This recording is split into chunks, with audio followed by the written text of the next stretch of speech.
दोस्तों नमस्कार। एलपी सरकारी जॉब चैनल पर आपका हार्दिक स्वागत और अभिनंदन करता हूं। आपके उज्जवल भविष्य की कामना के साथ इस सेशन का शुरुआत कर रहा हूं। ये सारे प्रश्न आपको किसी न किसी सेशन में आपको भेज चुका हूं, आप पढ़ चुके हैं। फिर भी जब तक आपकी परीक्षा नहीं हो जाती है तब तक हम आपकी तैयारी करवाते रहेंगे। तो उन प्रश्नों का दोबारा रिवीजन करवा रहे हैं। तो सबसे पहला काम, तो आपके वीडियो आपके मोबाइल पे जितने भी सेशन पहुंच गए हैं उन सब सेशन को एक बार फिर से देख लिए। सारे सेशन को मॉडल पेपर हो, बहुविकल्पी हो या मैप से हो, जितने भी हैं सब एक बार देख लें। उसके बाद में जो हम अभी भेज रहे हैं, परीक्षा होने तक भेजेंगे, उन सबको भी आप देख लें, ताकि जो आप टारगेट बना के रखा हूँ कि कम से कम 70 में 70 नंबर आवें, तो वो उसके लिए आप मेहनत कीजिए और 70 में 70 नंबर लाएं। 70 में 70 नंबर आने में कोई दिक्कत नहीं, कोई मुश्किल नहीं, बशर्ते आपके मोबाइल पे जितना सेशन पड़ा है सब देख लीजिए। तो चलिए इस सेशन का शुरुआत करता हूँ बिना देरी लगाए। पहला प्रश्न है, निम्न में से कौन से दो दूरस्थ स्थित स्थान पूर्वी पश्चिमी गलियारे से जुड़े हैं? निम्न में से कौन से दो दूरस्थ स्थित स्थान पूर्वी पश्चिमी गलियारे से जुड़े हैं? मुंबई तथा नागपुर, या मुंबई और कोलकाता, या सिलचर तथा पोरबंदर, या नागपुर तथा सिलीगुड़ी। प्रश्न नंबर 1 का उत्तर देने का प्रयास करें। निम्न में से कौन से दो दूरस्थ स्थित स्थान पूर्वी पश्चिमी गलियारे से जुड़े हैं? तो ये जुड़ा है सिलचर तथा पोरबंदर। पूर्वी पश्चिमी गलियारे से सिलचर तथा पोरबंदर जुड़ा है। प्रश्न नंबर 1 का ऑप्शन गा सही होगा। अगले प्रश्न पे आ जाएं। प्रश्न नंबर 2, निम्नलिखित में से परिवहन का कौन सा साधन वाहनतरण हानियों तथा देरी को घटाता है? तो रेल परिवहन, या पाइपलाइन, या सड़क परिवहन, या जल परिवहन। निम्नलिखित में से परिवहन का कौन सा साधन वाहनांतरण हानियों तथा देरी को घटाता है? तो प्रश्न नंबर 2 का उत्तर देने का प्रयास करें। तो ये पाइपलाइन घटाता है भाई। पाइपलाइन से ये जो देरी और जो वाहनों से हानियां होती हैं उसमें कमी लाता है पाइपलाइन। चलिए अगले प्रश्न पे आ जाएं। प्रश्न नंबर 3, निम्न में से कौन सा राज्य हजीरा, बीजापुर, जगदीशपुर पाइपलाइन से नहीं जुड़ा है? निम्न में से कौन सा राज्य हजीरा, बीजापुर, जगदीशपुर पाइपलाइन से नहीं जुड़ा है?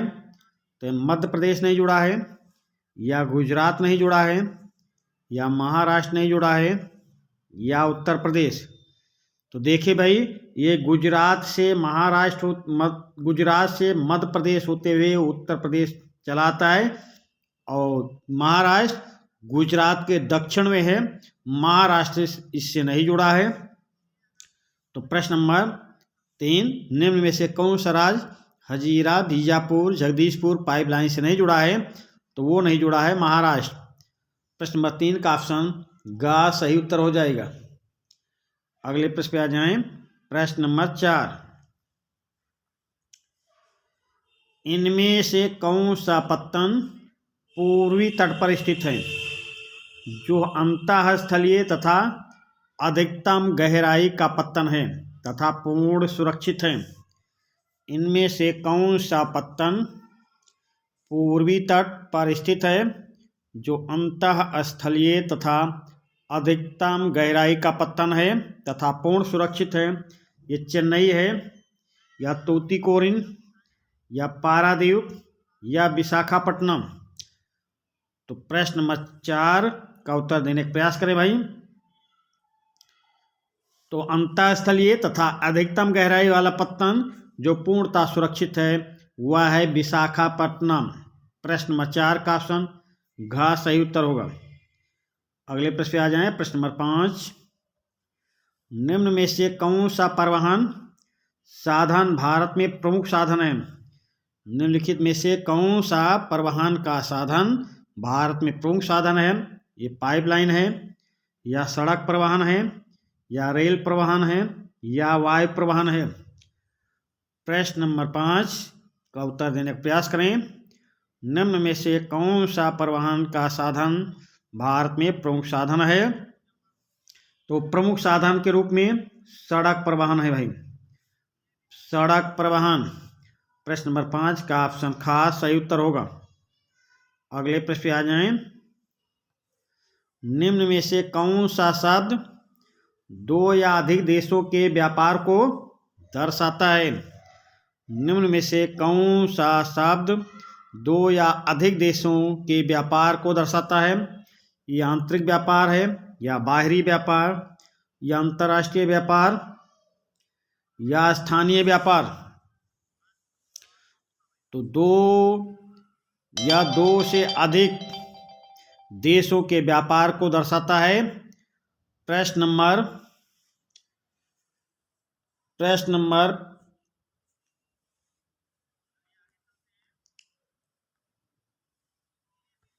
6 का भाई उत्तर देने का प्रयास करें।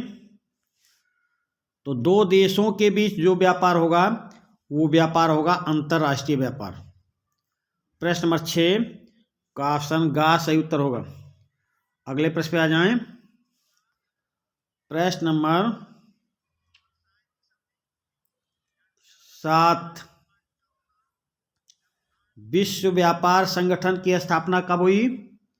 विश्व व्यापार संगठन की स्थापना कब हो रही भाई? 1 जनवरी 1993 को, या 1 जनवरी 1995 को, या 1 जनवरी 1990 को, या 1 जनवरी 1985 को? विश्व व्यापार संगठन की स्थापना कब हुई? प्रश्न नंबर 7 का उत्तर देने का प्रयास करें। विश्व व्यापार संगठन की स्थापना कब हुई है? तो ये हुई है 1 जनवरी 1995 को। प्रश्न नंबर 7 का ऑप्शन ख सही उत्तर होगा। अगले प्रश्न पे आ जाएं। प्रश्न नंबर 8, निम्नलिखित में से किस वस्तु का निर्यातक भारत नहीं है? निम्नलिखित में से किस वस्तु का निर्यातक भारत नहीं है? तो चलिए भाई उत्तर देने का प्रयास करें। प्रश्न नंबर 8, निम्न में से किस वस्तु का निर्यातक भारत नहीं है? तो कॉफी, उर्वरक, तंबाकू, या चाय? तो चलिए उत्तर बताने का प्रयास करें। प्रश्न नंबर 8, तो भारत उर्वरक का आयात करता है, उर्वरक का आयात करता है, निर्यात नहीं करता है। तो प्रश्न नंबर 8, निम्नलिखित में से किस वस्तु का निर्यात भारत नहीं करता? उर्वरक का, क्योंकि उर्वरक का आयात करता है। प्रश्न नंबर 8 का ऑप्शन ख सही उत्तर होगा। प्रश्न नंबर 9, निम्नलिखित में से कौन सा पत्तन बंदरगाह देश के पूर्व में स्थित है?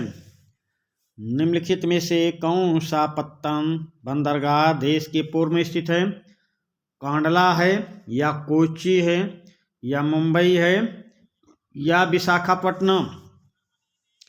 प्रश्न नंबर 9, निम्नलिखित में से कौन सा पत्तन बंदरगाह देश के पूर्व में स्थित है? तो उत्तर बताने का प्रयास करें। कांडला है, या कोच्चि है, या मुंबई है, या विशाखापट्टनम है? तो ये बंदरगाह विशाखापट्टनम है भाई, विशाखापट्टनम। प्रश्न नंबर 9 का ऑप्शन घ सही उत्तर होगा। प्रश्न नंबर 10, विदेशी व्यापार किनके मध्य होता है? विदेशी व्यापार किनके मध्य होता है? दो देशों के मध्य, या दो प्रदेशों के मध्य, या दो नगरों के मध्य, या दो गांवों के मध्य? प्रश्न नंबर 10 का उत्तर देने का प्रयास करें। विदेशी व्यापार किनके मध्य होता है? दो देशों के मध्य। हाँ भाई, दो देशों के मध्य विदेशी व्यापार होता है। प्रश्न नंबर 10 का ऑप्शन का आपका सही उत्तर होगा। दो देशों के मध्य। प्रश्न नंबर 10 का ऑप्शन का सही उत्तर होगा। अगले प्रश्न पे आ जाएं। प्रश्न नंबर 11, उत्तर दक्षिण गलियारा किन दूरस्थ स्थानों से जुड़ा है? तो दिल्ली से कन्याकुमारी तक, या अमृतसर से बंगलुरु तक, या दिल्ली से कोच्चि तक। तो उत्तर से दक्षिण गलियारा, ये श्रीनगर उत्तर में है, कन्याकुमारी दक्षिण में। तो उत्तर दक्षिण यानी कि प्रश्न नंबर 11 का ऑप्शन ग आपका सही उत्तर होगा। उत्तर दक्षिण गलियारा किन दूरस्थ स्थानों से जुड़ा है? तो उत्तर दक्षिण गलियारा श्रीनगर से कन्याकुमारी दूरस्थ स्थानों से जुड़ा है। तो प्रश्न नंबर 11 का ऑप्शन ग सही उत्तर होगा। प्रश्न नंबर 12, पश्चिमी तट पर स्थित प्राकृतिक बंदरगाह कौन सा है? पश्चिमी तट पर स्थित प्राकृतिक पत्तन या बंदरगाह, पत्तन बंदरगाह एक ही बात है भाई। पश्चिमी तट पर स्थित प्राकृतिक पत्तन या बंदरगाह कौन सा है? ये पारादीप है, या चेन्नई है, या मुंबई है, या हल्दिया है? हल्दिया। चलिए भाई उत्तर बताने का प्रयास करें। पश्चिमी तट पर स्थित प्राकृतिक पत्तन या बंदरगाह कौन सा है? प्रश्न नंबर 12 का उत्तर देने का प्रयास करें। तो पश्चिमी तट पर स्थित बंदरगाह बंबई है भाई, बंबई। प्रश्न नंबर 12 का ऑप्शन ग सही उत्तर होगा। अगले प्रश्न पे आ जाएं। भारत का मुख्य आयात कौन सा है? भारत का मुख्य आयात कागज है, या औषधियां हैं, या खाद्यान्न हैं, या पेट्रोलियम है? पेट्रोलियम।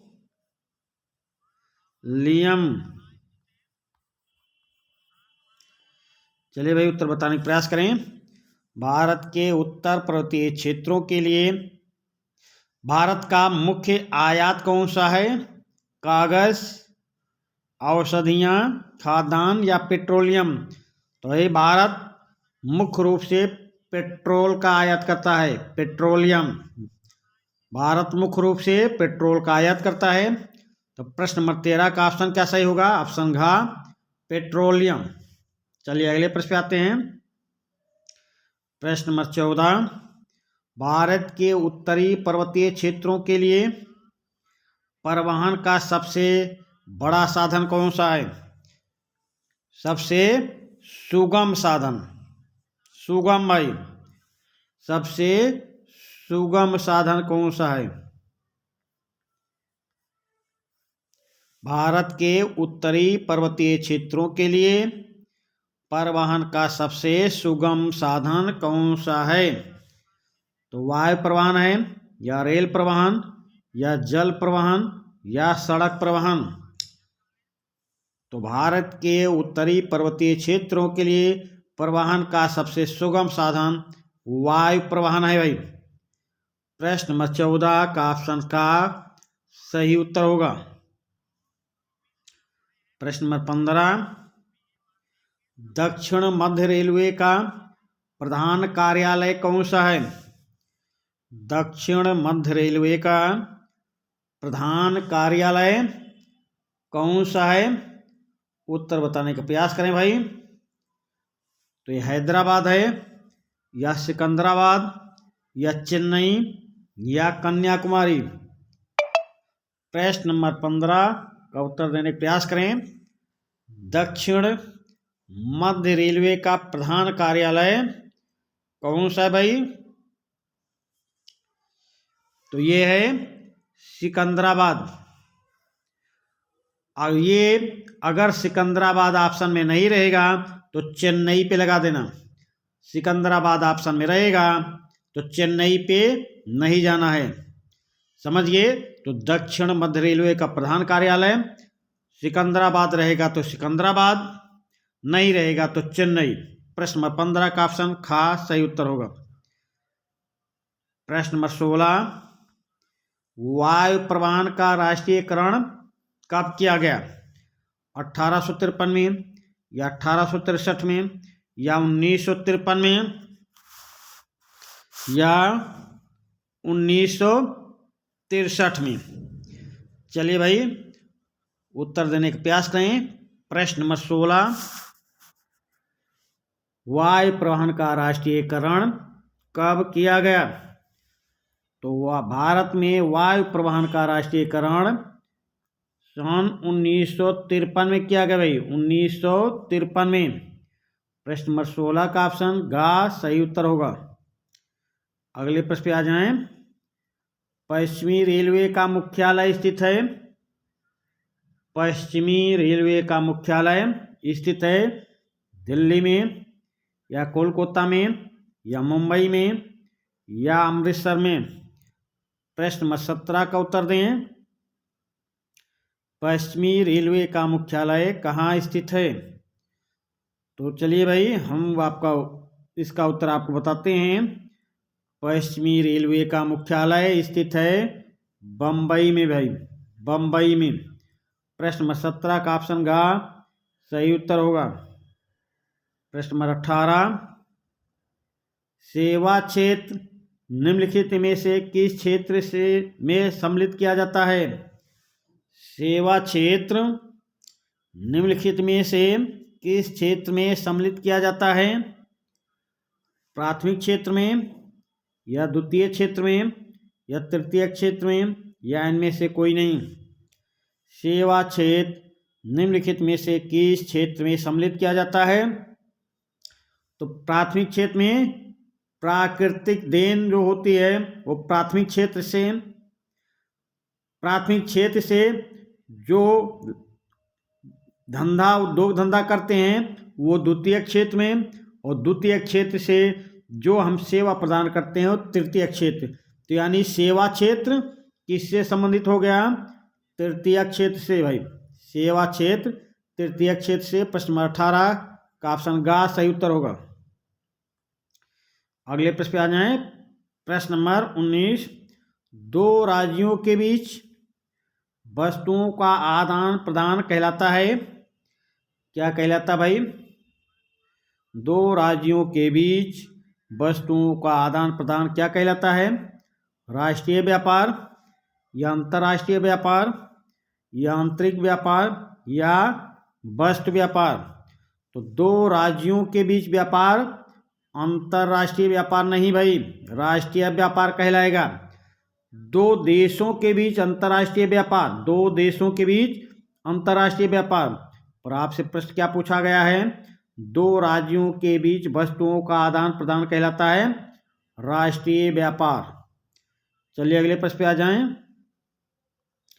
प्रश्न नंबर 20, निम्नलिखित में से परिवहन का कौन सा साधन अति दुर्गम स्थानों के लिए अत्यंत आवश्यक है? प्रश्न नंबर 20, निम्नलिखित में से परिवहन का कौन सा साधन अति दुर्गम स्थानों के लिए अत्यंत आवश्यक है? ये जल परिवहन है या रेल परिवहन या वायु परिवहन या स्थल परिवहन? तो प्रश्न नंबर 20, परिवहन का कौन सा साधन अति दुर्गम स्थानों के लिए अत्यंत आवश्यक है? तो वो है वायु परिवहन भाई। तो चलिए ये इस सेशन का लास्ट प्रश्न था। इस जो सेशन पे आपको प्रश्न भेज रहे हैं इसका मेन उद्देश्य है कि आप जब तक पेपर नहीं हो जाए तब तक आप अपनी तैयारी करते रहें। टारगेट भूलना नहीं है, 70 में 70 नंबर लाने हैं। तो चलिए हम आपको जगाने का काम कर रहे हैं। अब आप मेहनत करें और अच्छे से अच्छे नंबर लाएं। तो चलिए इसी के साथ हम आपसे विदा लेते हैं। धन्यवाद।